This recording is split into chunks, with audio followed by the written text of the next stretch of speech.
Good morning, everyone. Welcome. Someone nod your head so that I know that you can hear me. Oh, that's good. Nice to see you all. Thanks for being here this morning. I am Deirdre Pilch, and I'm your superintendent of schools. And I apologize for starting just a few minutes late. Like many of you, I'm sure have experienced, I all of a sudden had a technical difficulty and had to go out and come back in. So it seems that's what's supposed to happen, so that you all know that I experience some of the same challenges that you experience as you're working remotely and teaching remotely or teaching synchronously or teaching students who are online. So good morning. Thank you for being here this morning. I'll spend the first part of the morning just making some general comments and then sharing a lot of information with you and kind of getting you up to speed on kind of, you know, the state of reopening and the state of COVID here in District 6. And then we'll have plenty of time left to answer questions. So as we go along this morning, feel free to put questions in the chat.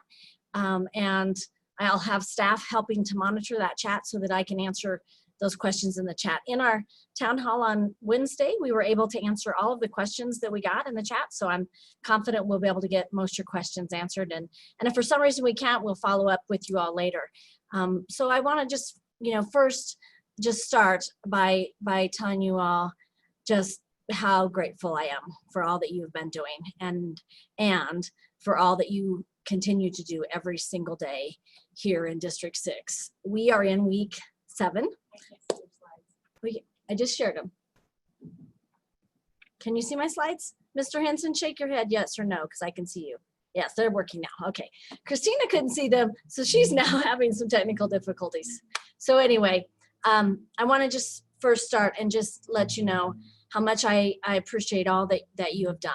And you all have gotten us to week 7 of being open here in District 6. And it is truly because of you all and the work across the system, the work that went into play starting last March and then continued throughout the summer, and then as we hit August, and then we were able to open schools. And I know that every single person in our system is working differently and working harder, and it feels more strain and more maybe more anxiety and frustration and more pressure about being open because every single day looks different now than it did last year at this time. I know that you have routines that you've had to put into place and practices and procedures that are burdensome and that have made the day more stressful for all of you. And I thank you for that. I thank you for what you're doing. I thank you for taking temperatures. I thank you for sanitizing. I thank you for reminding kids and colleagues to wear masks. I thank you for your patience as we've solved so many complex problems, and as problems continue to arise and we shift and have to move something else in the district, I thank you for shifting with us and pivoting with us. I want you to know how grateful our community is. And I don't know how often you all get to hear from the community, but I suspect you do. You hear from your neighbors and your friends, and I serve on several volunteer boards, and I want you to know that there's never a time that I'm in one of those meetings where the community members are not recognizing District 6 staff. Just on Monday, it was just really touching to have the Greeley Area Chamber Board, I serve on their board, to have those board members talk about the importance of what our teachers and other staff are doing here in District 6, the importance of making sure that kids have quality public education here in the community, and that parents can count on us to be open and to have education available for their children. We're feeding their children. We're providing online for children whose families have a need to have that, and those students who go hybrid or students who get quarantined. We've been providing that online instruction for them, and our community is just so grateful. And it was really touching for me to hear the 2 executives from our 2 local hospitals, so Marilyn Schott from UC Health and Margot Karsten, who's over Vice President now for Banner Health for the region, both spoke about the importance of educators, and how you all have all been essential workers and frontline workers during this pandemic, and providing education so that they could keep their hospitals open, and that they would have their staff members there because their children are with us and we're educating their children well. So I just, you know, you guys don't get to hear those stories, so I wanted to share it with you and just let you know that we're doing the right work, and our community is noticing that. I know that many of you wondered why we opened when some of our neighbors didn't open back in August, and we didn't have the barriers in place, the barriers here that some of our neighbors were facing. And we've been able to be open, and now some of our neighbors are starting to open up as well. And I'm hopeful for them. I'm hoping they'll be able to stay open just as we've been able to stay open. I do expect that things will continue to shift as the data shifts, and you know, we'll continue to provide ways to give you additional information. So I want to just remind you first where the frequently asked questions are here. These are on the district website. You see the link there. If you go in and click through the staff resources to COVID-19 to the return to work employee guidance, you may have read all that back in August when all of you were back, you know, in full force. Some of you who came back in June, you may have been referencing this information back then. But I think it's probably a good time for you to go back and review that, because there's pieces in there that probably apply to your work now that didn't apply to your work back in August or back in June. So I would encourage you to go there and take a look. I want to just do a little shout out for our emergency response team. This is the superintendent's cabinet is who serves on this emergency response team. So all of my direct reports who are all on this webinar with us today. And then also serving on that team are our coordinator for health services, Lori McCarty, our director for custodial services, Troy Pettyjohn, director of nutrition services, Danielle Bach, director of special education, Tom Gribble, and director of athletics, Bob Billings. So this team is still meeting twice a week. I'm trying to get us down to one meeting a week, but we're still meeting twice a week to respond to this ever-changing environment, and to continue to answer questions and give you information as we go through each little piece of what it entails to have school open. So I want to share the numbers with you and I do want to say these numbers are as of last Friday. So these are not today's numbers, but they're very similar. The numbers, well, you'll see. So we have 41 campuses, and all of our campuses are open right now. We do have some campuses that have quarantines, but no total campus is quarantined. So we've had 4 campuses that did end up with the entire campus going remote. All of those campuses are back and are here in person. Since August, early August, we've had 50 cohorts that have been quarantined in the district at 22 of our 41 campuses. So that number's probably closer to 52 today, because I think we've had a couple of cohorts go out the last couple of days, but I'm sure we brought some back as well. About half of our campuses have had a cohort go out on quarantine. So if you just kind of give you a sense of how many cohorts were out at a given time, we had 15 cohorts out from 8 of our campuses that were quarantined between September 29th, so from yesterday, and then returning on October 8th. So that's about 0.9% of our students in the district, or 207 of our students. As of last Friday, we had 35 adults that were quarantined. That does not include the adults of the charters. I don't actually have those numbers. So about 1.35% of our staff were quarantined. That's 35 of our approximately 2,600 staff. These numbers are important because these are those percentages, because those are numbers we're going to watch as we continue to think about, is there a time when District 6 will have to go fully remote? Is there a time that District 6 will need to maybe go into a fully hybrid schedule? These are some of the numbers we're watching, and we're watching them very regularly. So as I said, 22 of our 41 campuses have had at least one individual quarantine, and we've had some quarantine here at the administration building as well as transportation.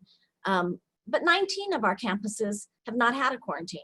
So that's, you know, that's the bright side of all of this.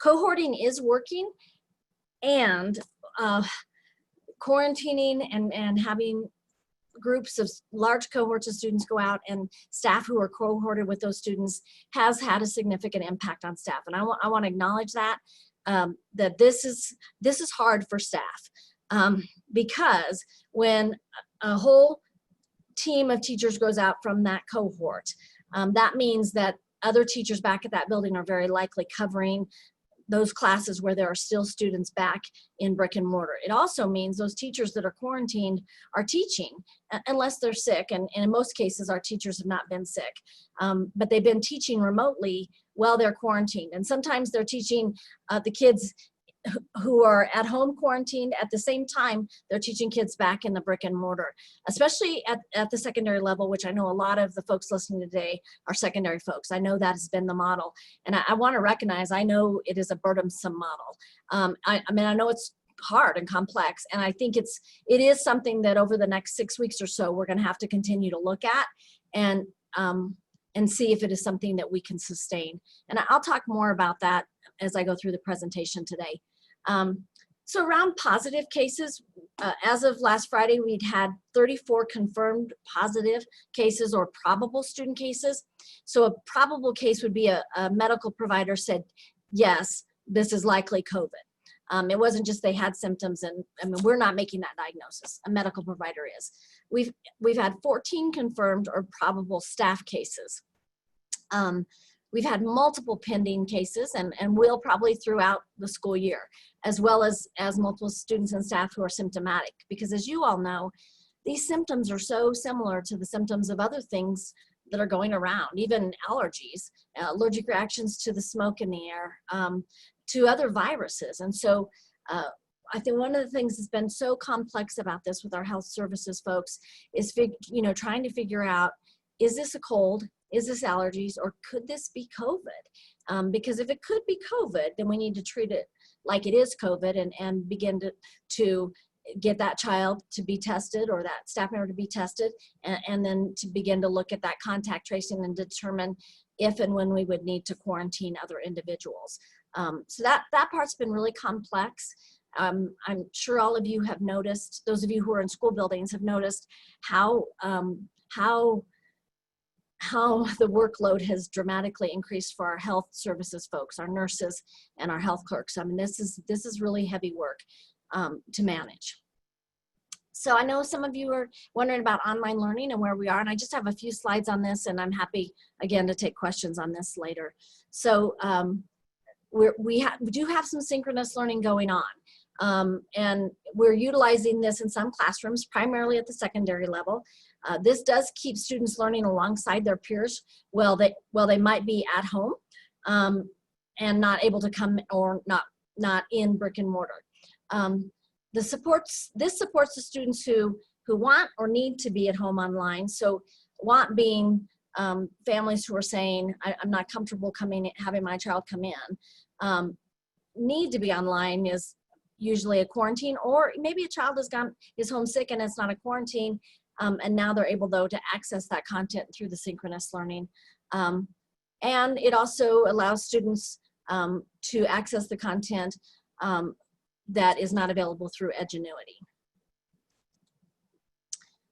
So we're providing a learning option for students who need more flexibility or need to stay home for safety reasons. I want to give a huge shout out here to those of you who were on the frontier of this. So even just as the first days of school were starting, we did have several high school teachers saying, hey, let us try doing this synchronously. Let us try this.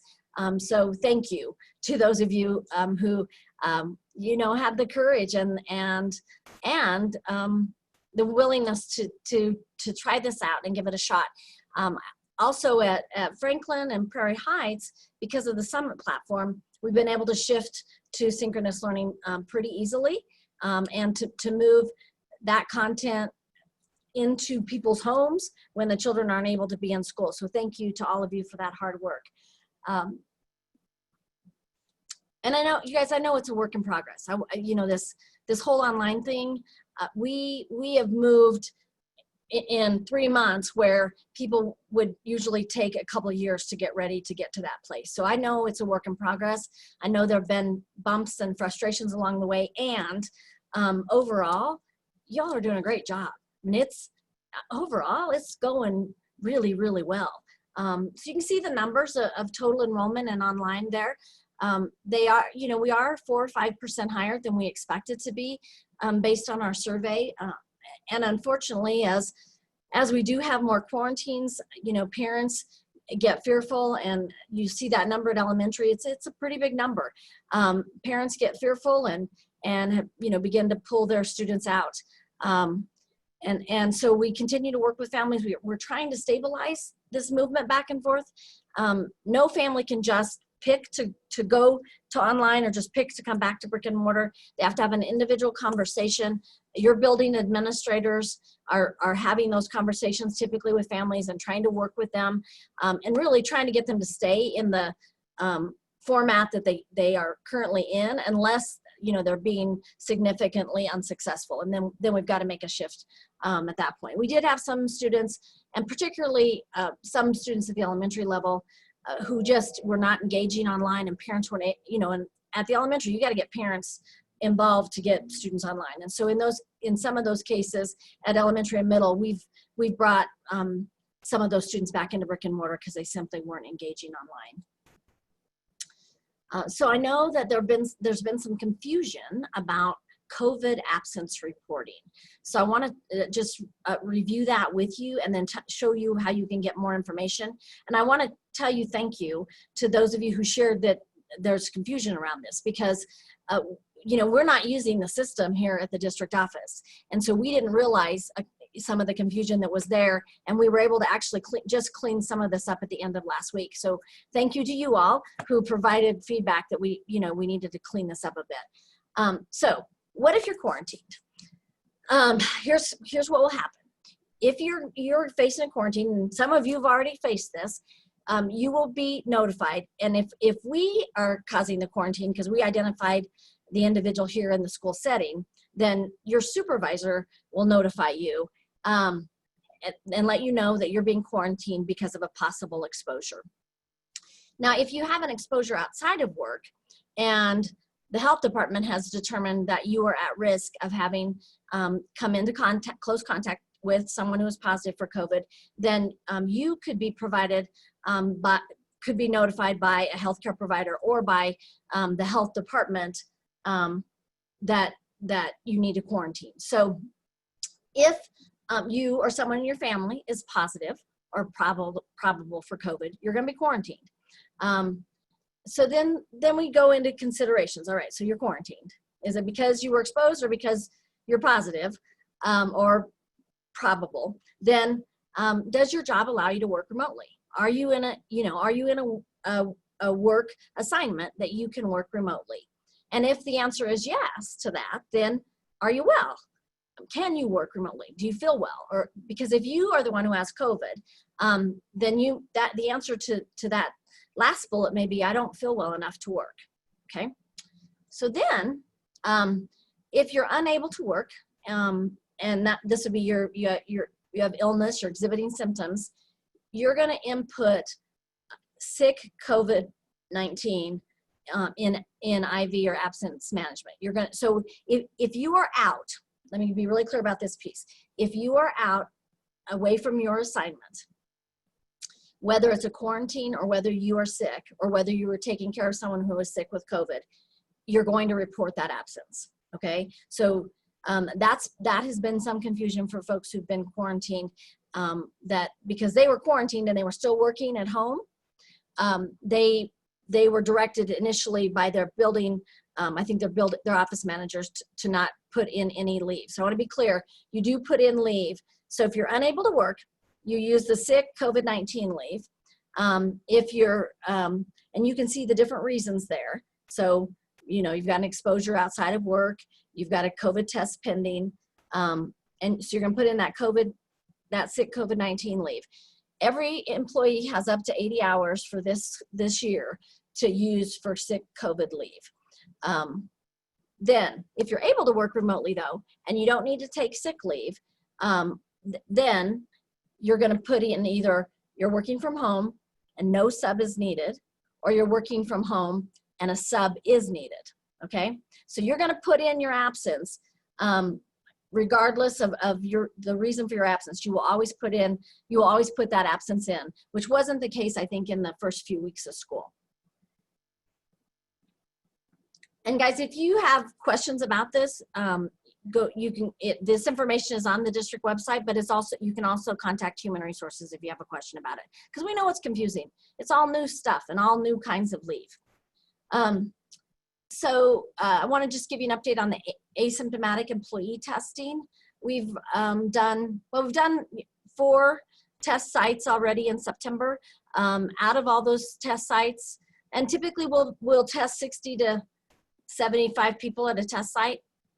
Out of those test sites, we did have 1 positive person who was asymptomatic at one of those tests, after one of those test administrations. So you can see those additional dates for testing. You can see where you can sign up.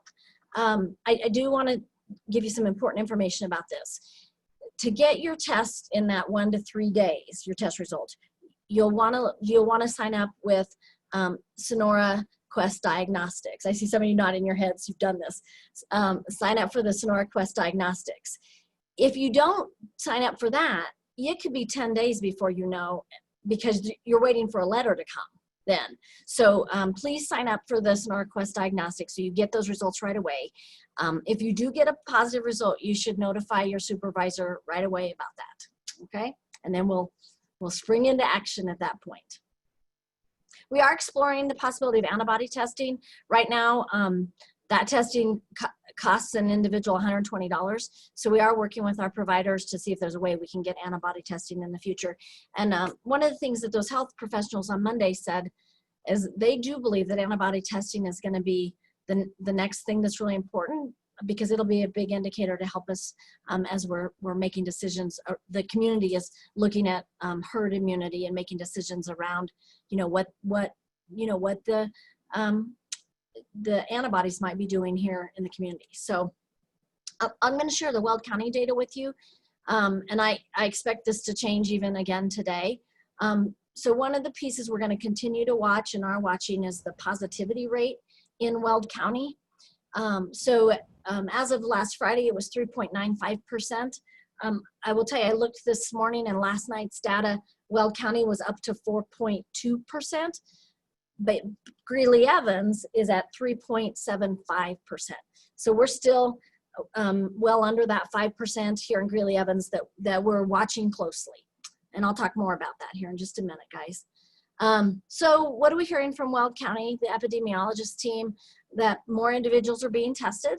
We're still under that 5% positivity. They are seeing some slight increase in numbers of cases of 0 to 19-year-olds. So on Monday, this slide looked a little different, because as of a week ago, when we started to put this together, they were only seeing 0 to 2 cases a day averaged of 0 to 19-year-olds. They're now seeing somewhere around 3 to 7 cases a day of 0 to 19-year-olds. So not an alarming number according to them, but they're watching that number, and they're working hard to communicate with the superintendents in Weld County so that we know if there's some indicator there that would tell us that something's happening significantly that we may be contributing to. They have promised a weekly report to be provided to each school district on data. I hope that will start soon. I thought I was going to get it yesterday.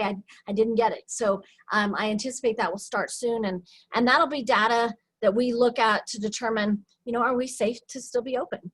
Do we need to look at going fully remote? Do we need to look at hybrid?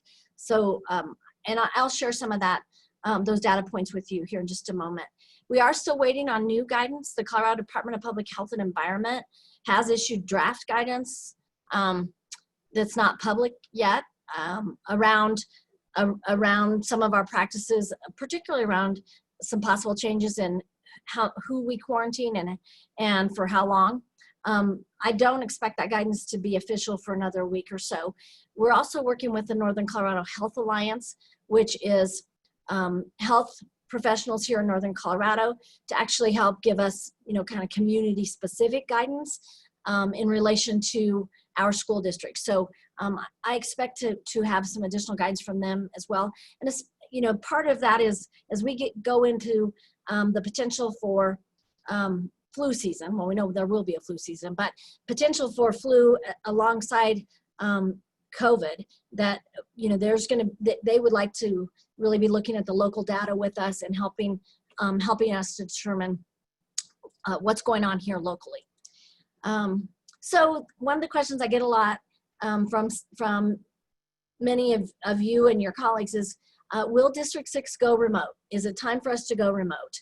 And are we going to close? So first thing I want to say that we do have some indicators that'll tell us when it's time to go remote. Or when we look at going remote. We are not at a point right now, guys, where we're close to moving to going remote. I just want to, I know you see these cohorts going out, and even when we were closing some full campuses to go remote, I know it makes you go, oh, are we going to have to close the whole district? And we're not at that point yet, and we may not get to that point. So one of the things we're going to continue to watch is that positivity rate and the numbers of new cases. So if we're over a 5% positivity rate in Weld County or in Greeley-Evans, and so you see those positivity rates as of last Friday, and again, they've shifted a little bit since last Friday.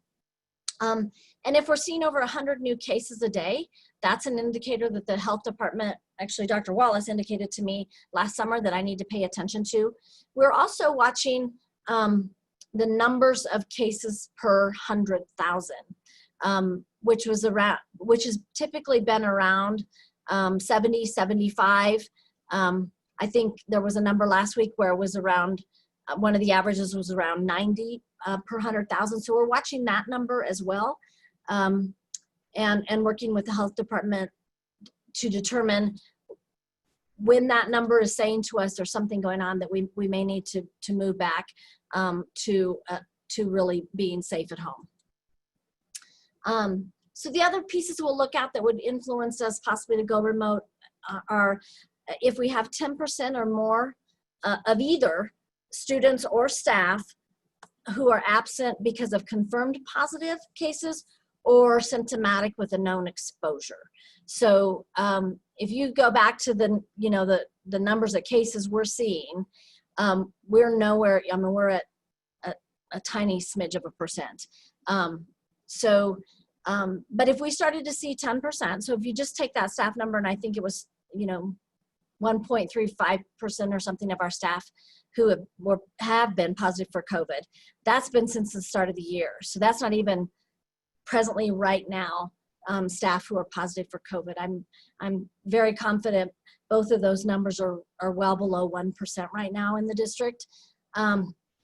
If we start to see 30% of our students or staff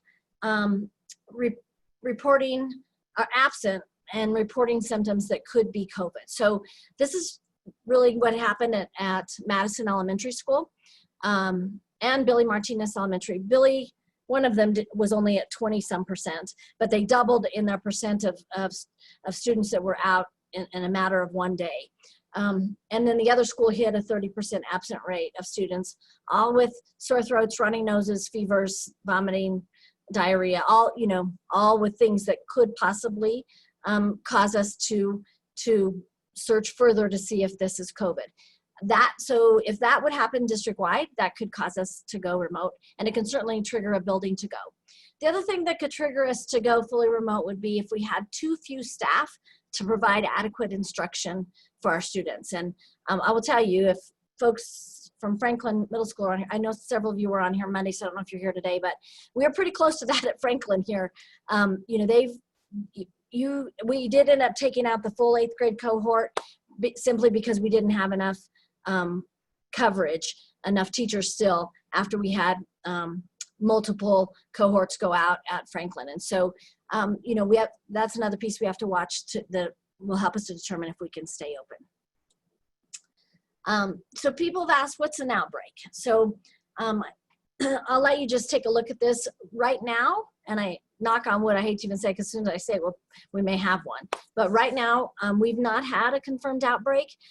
So a confirmed outbreak would be in a cohort or a classroom. So a cohort outbreak or a classroom outbreak would be if you had 2 or more people in that cohort that were confirmed positive for COVID within 14 days of each other, and they did not have another known exposure. So you're thinking, okay, this kid and this staff member, or these 2 kids, or these 2 co-teachers both got COVID, and they got it within 14 days of each other, and they don't have another known exposure. That would be a cohort or a classroom outbreak. We haven't had one of those yet.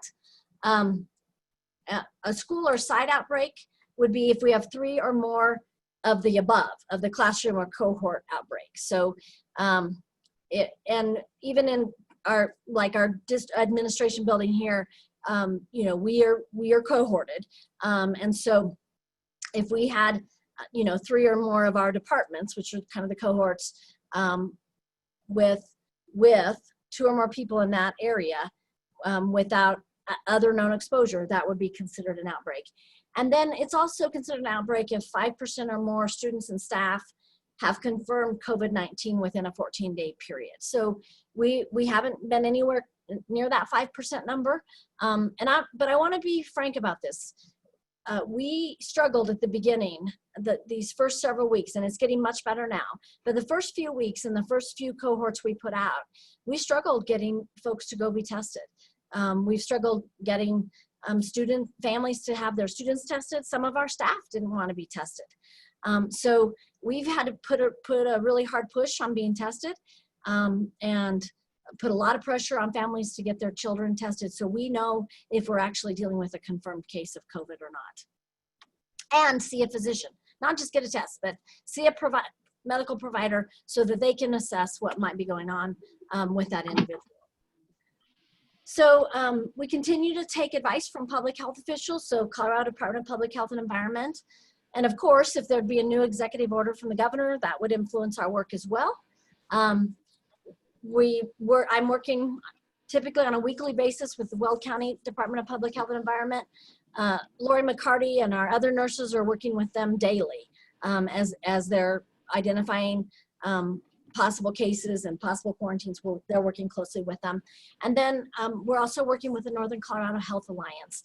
And these are our local health associations. So Mark Wallace from Sunrise, Mitzi Moran, the CEO from Sunrise, Margot Karsten from UC Health, and her staff, and then, Margot Karsten from Banner Health, Marilyn Schock from UC Health, and their staffs.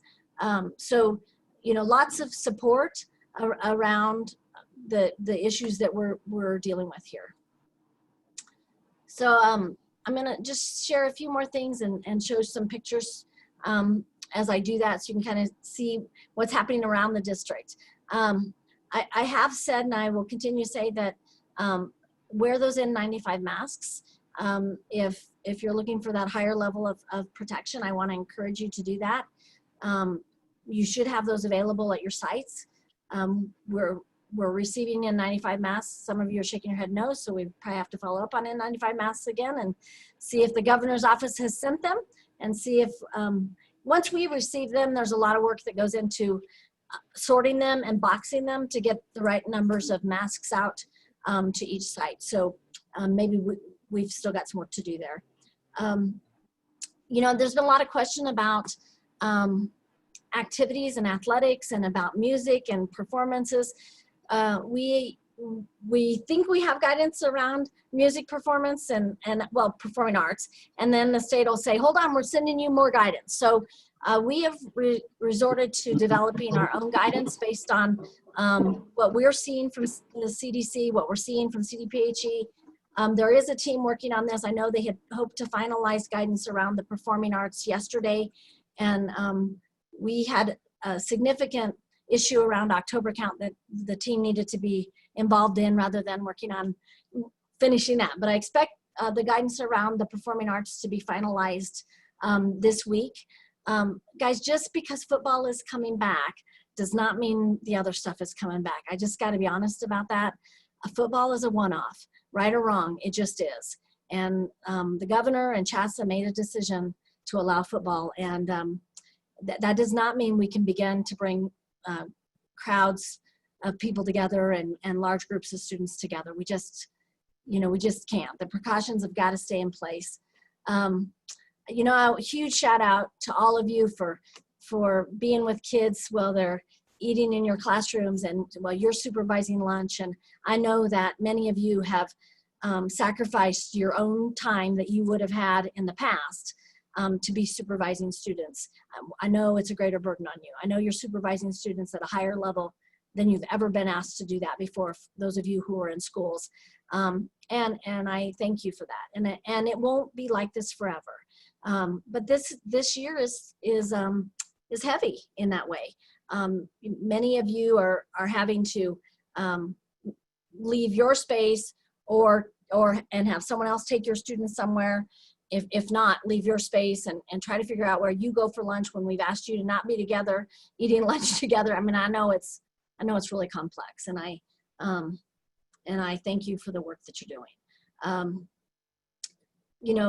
You're taking temperatures at the door, and you're making sure kids are wearing their masks, and you're trying to keep kids away from each other, and they don't want to be away from each other. We continue to feed our students. I know that I want to recognize that I know the food, there were some issues with the food at the beginning, those first few weeks. And I want to say, guys, Nutrition Services was putting out thousands of meals in a portable way, in a way they've never done before. And so thank you for your patience with that. Thank you for your understanding.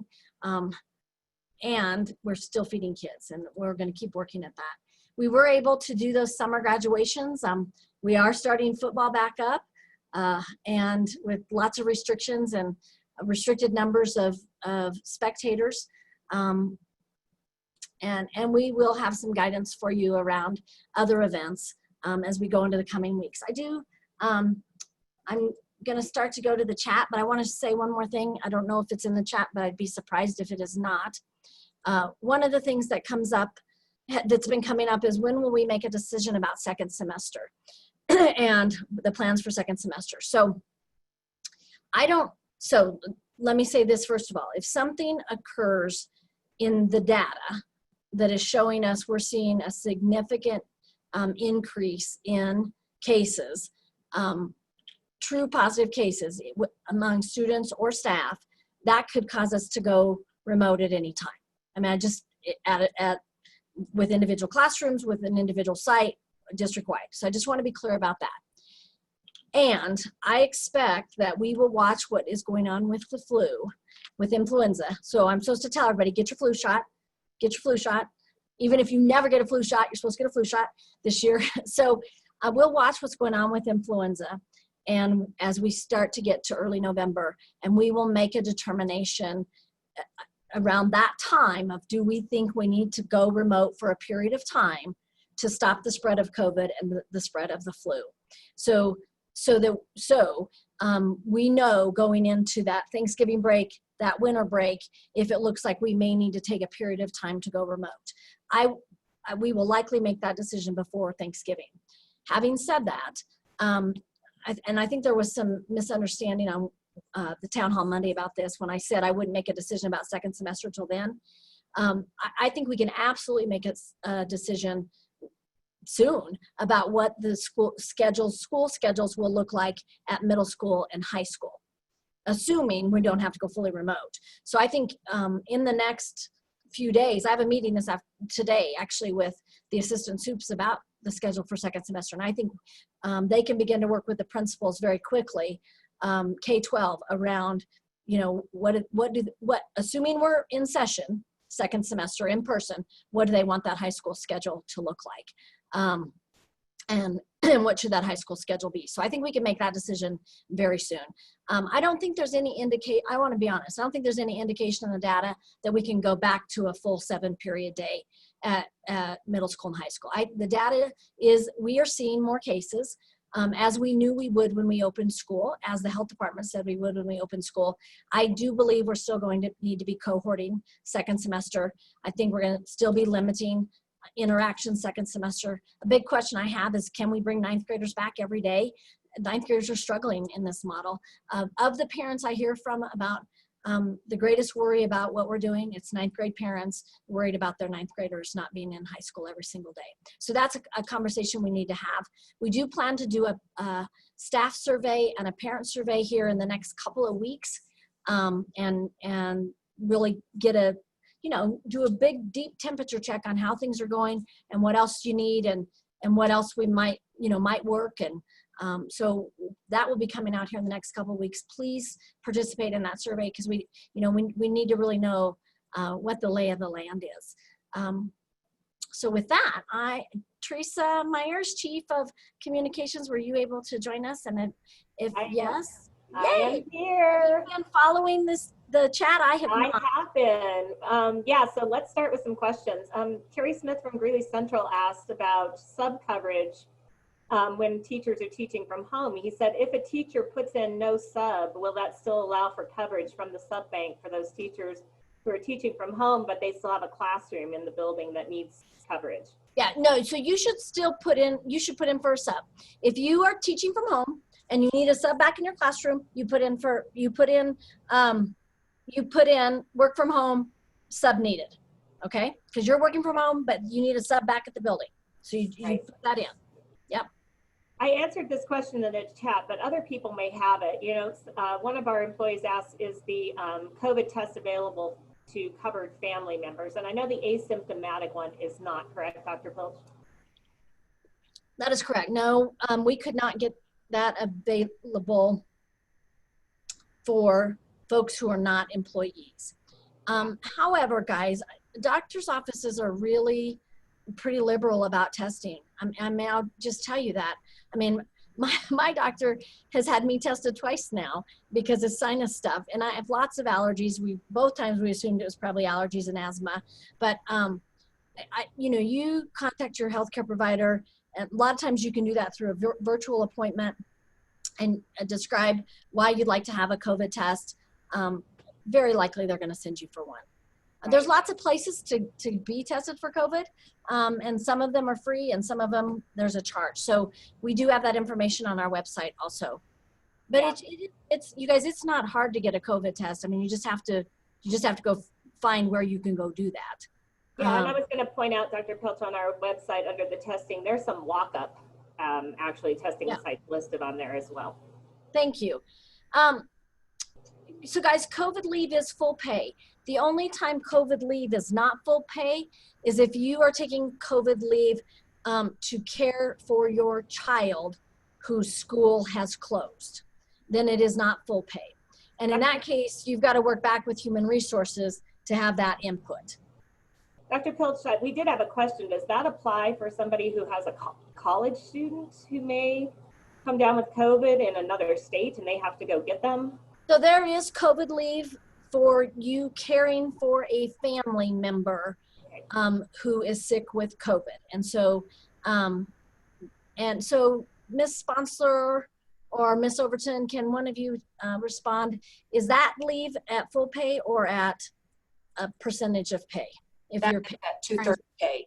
Dr. Pilch, 2/3 pay. 2/3 pay. Mm-hmm. If you're caring for a family member who's sick. Okay, thank you. Yeah. There were some questions about families who are in need of a physician. I want to remind people that Sunrise Community Health is still accepting new patients. So if you have families that don't have access to health care, that is a good alternative for them. They do need to register as patients. They can't just walk in and get treatment right away. But just a reminder that that service is available in our community for low-income families. Yeah, thanks, Teresa. We have a question about special education. At the high school, the students in special education department are also struggling. A quarter goes awful fast. It's a lot of material in a little bit of time. That's not really a question, but it is a comment about special ed. Yeah, I appreciate that, you guys. And that's, I think if these are students who are not coming every single day already, we should probably be having some conversation about, are these students who could be coming every single day? And so, I will follow up with my team on that. I think over time, and honestly, we have had a few cohorts go out at the high school level, but we've not been hit hard. at the high school level. So you know, and we've got, you know, Brentwood Middle School hasn't even had a cohort go out. I think Heath has only had one or two, Prairie Heights has had one or two. I mean, so it's been pretty low numbers. So I do think if we can get our students back who need more support services, like our English language learners and our special education, our students who qualify for special education, I think we want to move in that direction. Just as at elementary, we want to move in the direction of getting those playgrounds open and letting them play on the play structures as soon as we can. Dr. Pilcher, I have a question that you may not be able to answer, but maybe we can get this person some resources. There's a person who's concerned if they get tested and test positive, and then down the road have additional side effects from COVID-19, that will be considered a pre-existing condition and won't be covered by insurance. I don't think that's a case with our insurance. We don't have pre-existing, we do not have an exclusion for pre-existing conditions in District 6. So, but if you are on another insurance other than ours, you may have a, you know, an exclusion for pre-existing. So then I would recommend you not go do this if that's a worry with your insurance, and just check in with your insurance. But District 6 insurance through Aetna does not have a pre-existing exclusion. There is a person that asked, should they use their own sick leave first before their COVID leave? And that is not correct, right? They need to use the COVID leave first so that they can preserve their regular sick leave. Yeah, we don't want you to use your sick leave first. We want you to use COVID leave. But if you don't have to take COVID leave and you can take that and you can work remote, then don't take COVID leave, because if you do get COVID and you need those 80 hours, that COVID leave will be gone for you. So I want to encourage you to work remote when you can, rather than going into that COVID leave, so that you have that should you need it in the future. But I also don't want you working if you're sick, guys. I mean, I get it. If you're too sick to work, you're too sick to work. There is some concerns about, with keeping kids full-time in person, the potential increase in class sizes at the high school cohorts. How is that going to be addressed? Yeah, I heard the same thing with elementary, you know, because we try to get elementary down to 25 or lower. So I mean, class size, I know class size is a concern. We're going to continue to work on that. If kids come back from online, you know, who are fully online, we will need, in droves, we're going to need to bring teachers back from that online school to teach those kids. There's no question that as we, you know, that if we move away from hybrid at the high school, class sizes are going to go up. And the high school teachers, for the most part, are teaching those online classes also. So if those kids come back, then your class sizes are going to go up, because we don't have the high school teachers to bring back to the high schools. So, you know, we went with hybrid because the kids are bigger and we want to try to keep them away from each other as much as we can. And so I think, you know, I hear you that if we bring students back from special populations, that could cause some increase in class size. And I think we've got to look at that carefully as we do that. We have one other question. Are the statistics regarding positive cases being shared with the community, and can they be? And I think Christina in the chat posted the Weld County Public Health Department's site. They have a dashboard on there. If you go to, and you can just Google Weld County Department of Public Health and Environment. They have a COVID-19 page that has all these statistics that are updated daily on it. So if you want to access those, you can. They update them usually around 4 p.m. every afternoon, and you can get the latest update on positivity rates, number of hospitalizations. All of that information is on that dashboard right there. And Christina just put it in there again. So if you guys want to copy that and put it in your browser, that's a good idea. So maybe I'll talk for a minute about communication, because I have had the question about why do we have to wait, or why do I have to go to the website to see that there's a cohort being quarantined or a school going remote, or read it in intercom at the end of the week. So I know some of you would like to get an email every time we cohort a group of kids, and I'm not going to do that, because you will stop reading our emails. If every time we have to put out a cohort, we send you an email, you're going to stop reading our emails. You will, because there are some days we quarantine 6 cohorts, And then there's some days we don't quarantine anybody, but we need you reading our emails. So I'm not trying to keep information from you around numbers of quarantines and the cohorts and all that. It's all on our website. It's public facing. The community can see it. You all can see it. But I'm not going to send you an email. Now, if you as a building site decide that your principal's going to forward that email to you guys and you want them at the building, that's another thing. But I need you, I need you reading the emails that come from communications. And if you're getting 3 or 4 of these a day, you're going to stop reading them. I mean, I've stopped reading them. I'll be, oh, it's another quarantine. And, so the other piece I will say on numbers of positive cases in the district, like confirmed cases, I don't think we've posted that yet on our website. And I don't know if we have, yeah. I want to be honest, we are not really confident with that data. I just have to tell you. We are confident, completely confident with that data when we have a note from a physician that tells us that. But again, we've got 22,000 students out there, and at any given time we've had 1,000 of those kids out with symptoms, not even quarantine. I'm talking about just possible symptoms. And so I don't know. I suspect, you guys, honestly, that I suspect there's a higher rate of COVID than we realize because we are struggling with people getting tested. And that is why we have quarantined so many staff and kids, is because we don't want to take that risk. So we're erring on the side of caution, and we're probably, quarantining more aggressively than some school districts, because we have high numbers of kids and staff back in school, and we're not confident we're always getting all the information from our families.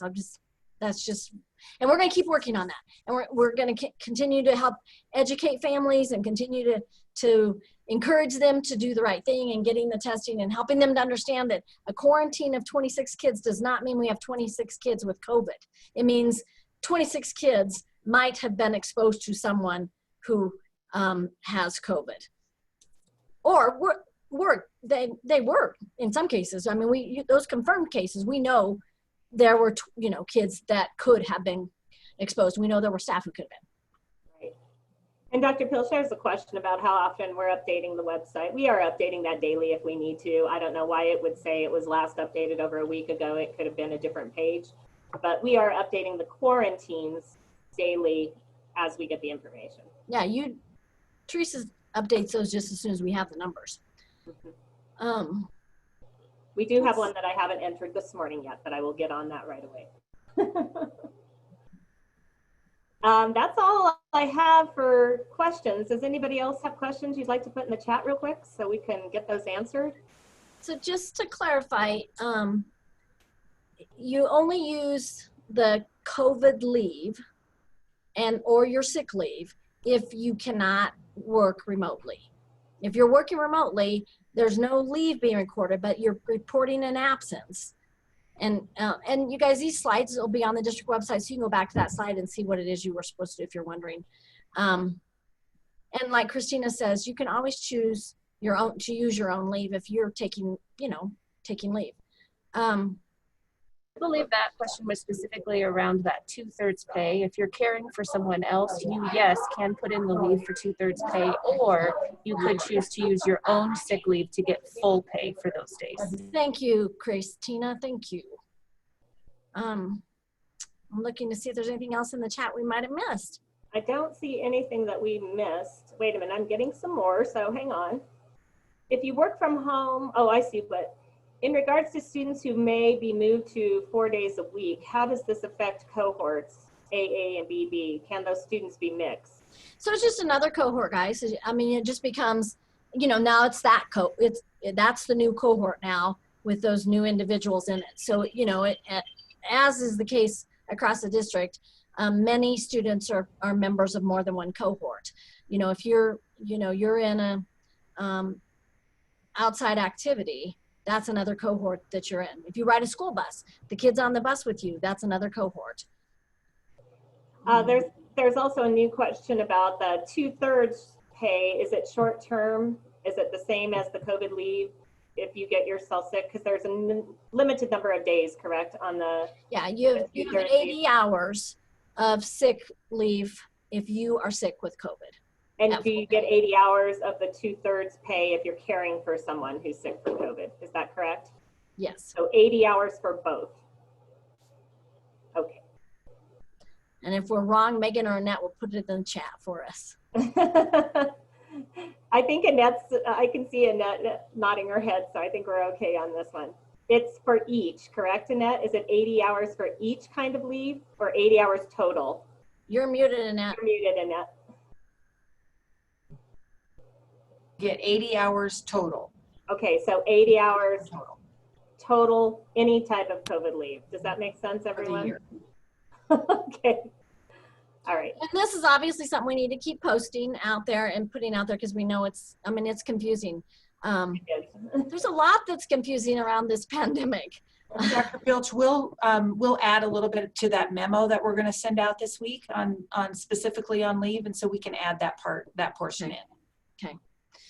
So, guys, as we wrap up, and feel free to still, if you have questions, to pop them into the chat, but we'll begin to wrap up here. And I just want to say again how tremendously grateful our superintendent's cabinet, our district leadership team, our board of education are for all the work that all of you have done throughout the system. It's been truly remarkable, and because of who you all are, and because of your deep dedication and your willingness, and because you did this, we have school open. And that is how we ensure equity and access for our students.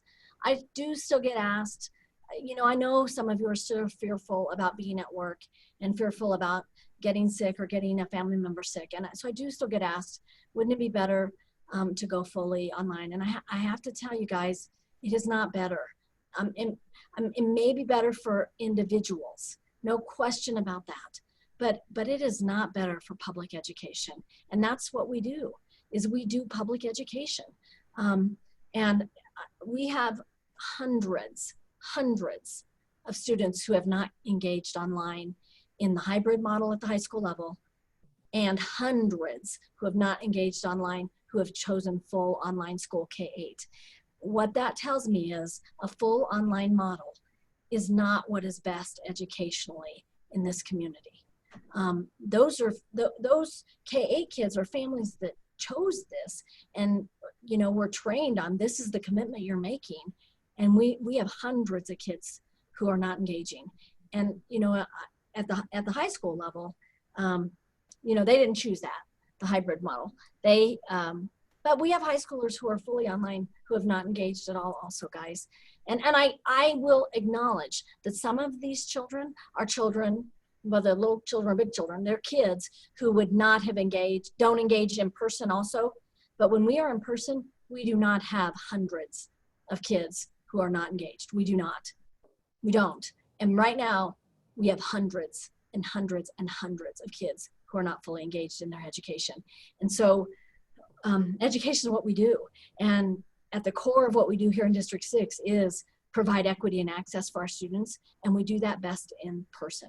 Now, having said that, I know there may come a time we have to go fully remote because of the health and welfare of the entire community. We're not at that point yet. We are not. We're not looking at a widespread concern around the spread of COVID right now. We may be. I mean, that any day the data could shift, and we may have to shift what we do. But every day that we have children engaged with us, whether that's online or in person, is a better day for the kids in District 6. And I know we would not be doing that without you all. I know that. I know that. I mean, I know that. And so I appreciate it, and I thank you. And that's why we gave you a day off. I almost forgot about your day off on October 12th. I want to just remind you that is a day off with pay for every person in the system. For those of you who work in schools, that means a 4-day weekend, because you also have that Friday off, I believe. So I know it's not enough.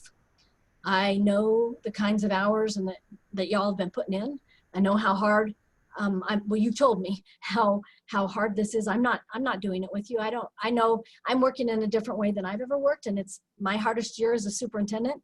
And so I translate that to whatever role you're in. I am confident this is the hardest year you've ever had.